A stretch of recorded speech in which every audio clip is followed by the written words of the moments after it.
My name is Wade Houston, and I was a student athlete here from 1962 through 1966. I came to the University of Louisville on a basketball scholarship. When I signed, actually thinking that before that, I was going to go to an HBCU, either Tennessee State or Grambling or Knoxville College. But once I came on campus and I met football players who were actually here before I got here, Lenny Lyles, Ernie Green. So they took us around, showed us around the campus, and we met businessmen from the city of Louisville, black businessmen, enjoyed the campus, enjoyed the tour, and decided this was the place for me. All right, so you have to think back to how important it might have been for any institution to show a major step of a revenue sport of having someone of color in that position. And there were schools in the Midwest around Louisville, Cincinnati, Dayton, that had diverse players, black players in other sports. So I think it was important just to show leadership, show that they were going to have people of color in leadership roles.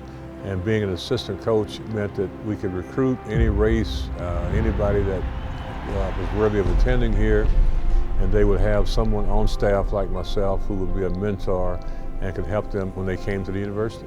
If you know Coach Houston and you watched him work on the sideline and work in recruiting circles, he was one of the best to ever do it. I think being a good mentor is critical, and I've tried to do that most of my life, and I understand that to whom much is given, much is expected. Coach Houston means the world to this community. He has served on so many boards, but also just his stature in the community. If you've been around him, you'll notice his presence almost immediately. Growing up with him was a lot of fun. I mean, I grew up in New York, so we would visit Louisville pretty much every summer. You know, I have random people going up to me and being like, "Your granddad's a great guy," and I'm like, "Yeah." I mean, it's an honor, you know, to have the same name as him. You know, it's named after him and my dad. So I always tried to, you know, make the name proud and continue, you know, the Houston legacy. So it was really cool.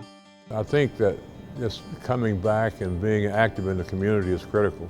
And there's so many young people today who just need to see role models, and just to hear somebody tell them not to give up, that there are going to be obstacles, we keep fighting and keep staying on your right path, then I think it's good for them to see and hear that. You know, it's very clear that your family is super important to you and being an inspiration. We actually had an opportunity to sit with Alan last week, and he had some things to say about you, if you want to just take a listen. I will say,